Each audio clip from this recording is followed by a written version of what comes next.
Donc je vais déjà commencer par le chardonnay. Alors un graphique que j'ai emprunté au contrôle maturité du BIVB.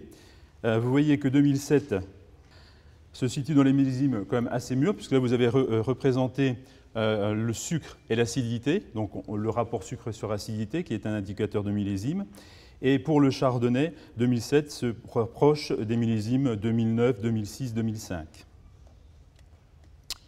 Les traits marquants pour le chardonnay en 2017, c'est une très grande hétérogénéité de maturité, un très bon état sanitaire de la récolte, ça c'est quand même primordial pour les vinifications. Malheureusement, une faible teneur en azote assimilable, concentration en sucre élevée, acidité faible et pH élevé. Et malgré tous ces petits défauts, un équilibre qualitatif et aromatique très intéressant au niveau de la dégustation des baies. Alors, si on fait un petit focus sur ce pH qui préoccupe beaucoup de monde, ce pH élevé est lié surtout à une teneur en acide tartrique beaucoup plus faible en 2017-2015 que des millésimes comme 2013-2014 qui étaient beaucoup plus acides. Et vous voyez qu'il y a quasiment une différence de 0,8 à 1 g par litre en moyenne sur les mous pour l'acide tartrique. Là, j'ai mis une petite image pour l'influence climatique et que rien n'est jamais joué quand on récolte les vins. Vous voyez une précipitation le 30 août 2017 de 27 mm en moyenne sur la Côte d'Or. Et on voit, là vous avez représenté en bleu toutes les analyses de mouilles, à peu près 2000 moules analysées au cours du temps. Et on voit qu'un ou deux jours après, à partir du 1er septembre, 2 septembre, une brusque augmentation du pH. Alors que normalement était prévu quand même un millésime relativement acide. Donc les problématiques œnologiques pour l'œnologue avant les vinifications étaient des maturités très hétérogènes, donc qui occasionnent un suivi accru par cuvée, le pH élevé, qui on sait influence la qualité organoleptique et la stabilité des vins, des azotes faibles, en environ 30% des mous qui étaient déficients en azote, donc ce qui augurait des fermentations alcooliques assez difficiles.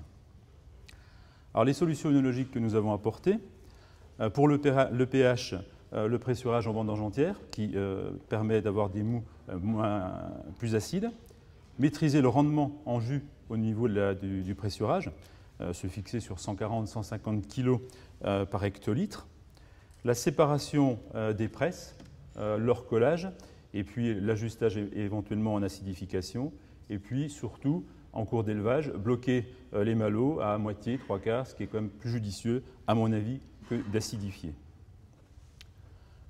Pour ce qui est question du manque d'azote en fermentation, la maîtrise du débourbage permettait, en réglant les mous à 150-200 NTU, de bénéficier des nutriments naturels du mou, mais également à des carences beaucoup plus fortes, la nécessité de faire des suppléments azotés, minéraux ou organiques au bon moment et avec une aération. La maîtrise des températures également, surtout en fin de fermentation, était primordiale. Le choix d'une levure qui est faible consommatrice en azote est également une solution. Nous avons proposé donc 2 itinéraires de vinification en chardonnay pour 2017, avec un objectif pour le premier profil Vanguard, donc qui était un pressurage en grappe entière, avec une oxydation ménagée des mous pour augmenter le potentiel de garde. Et puis un autre itinéraire qui est un objectif profil fruité, vin jeune, avec un pressurage des grappes foulées et raflées, et une protection du mou, azote et SO2.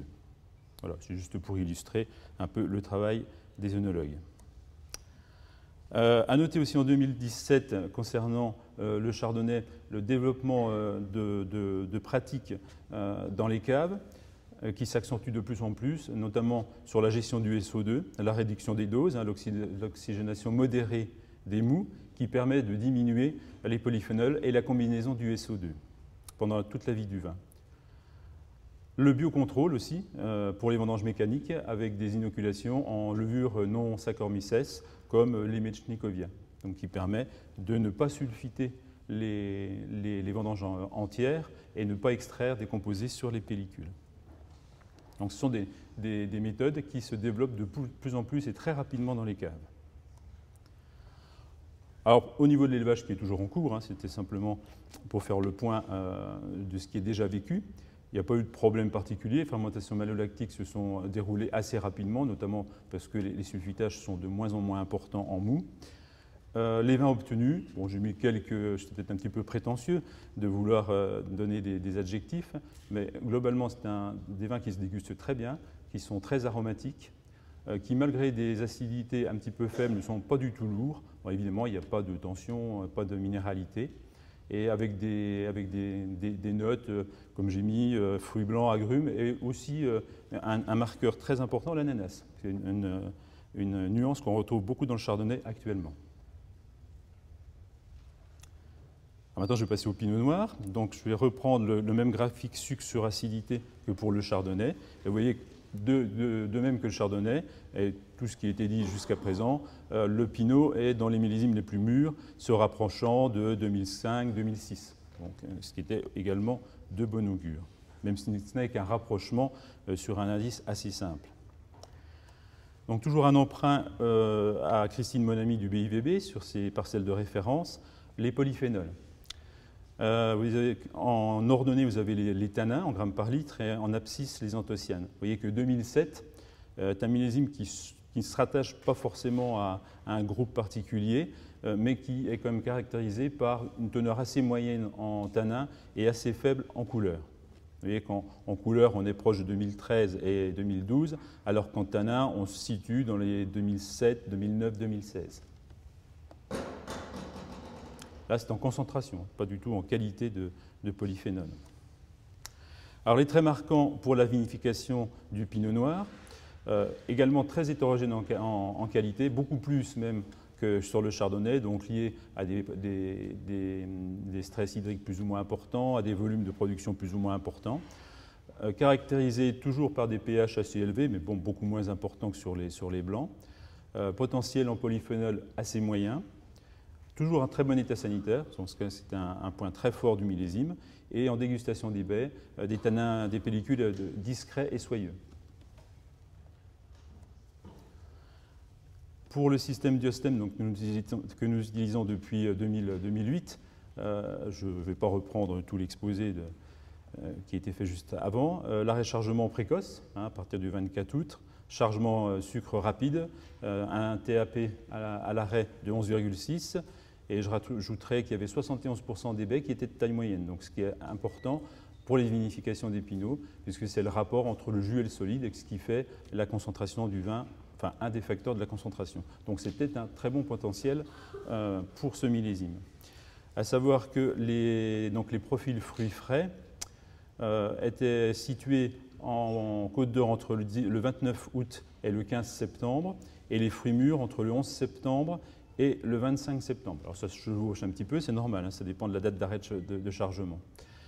Et on peut donc conclure que même si Diostem n'est pas un outil pour généraliser les maturités, mais c'est un outil parcellaire, donc de suivi pour chaque parcelle, que les récoltes en Côte d'Or sont faites essentiellement en fruits frais, comme à peu près tous les ans. D'ailleurs, c'est normal, puisque c'est vraiment les caractères qui sont recherchés sur les pinots noirs en général.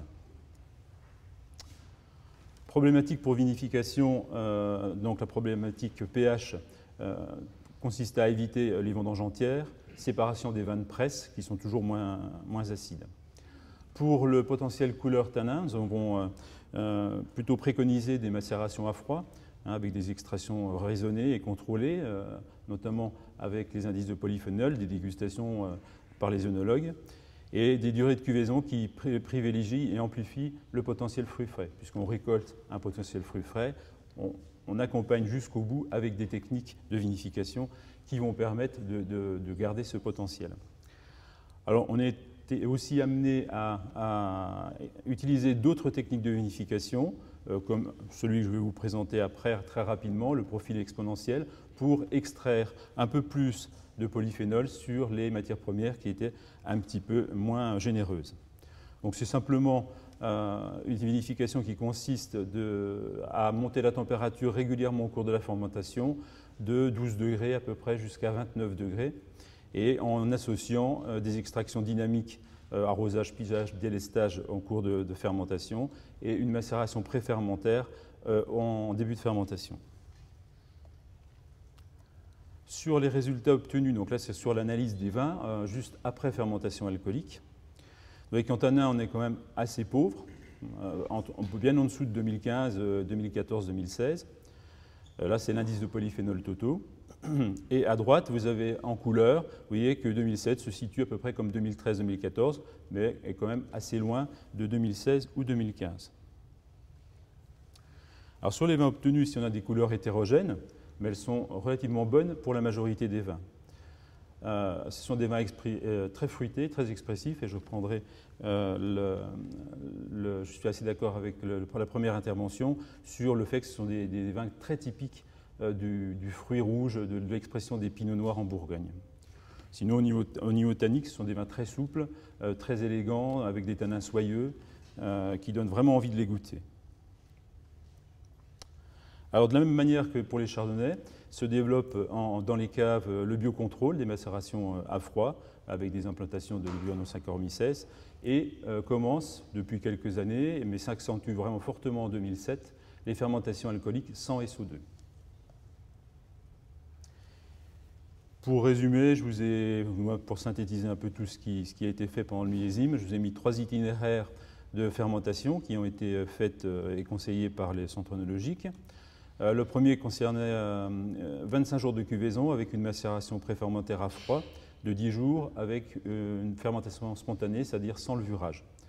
Le deuxième itinéraire était 18 jours de fermentation avec 6 jours de macération à froid et un ensemencement séquentiel pour biocontrôle à 5 et 15 grammes par hecto.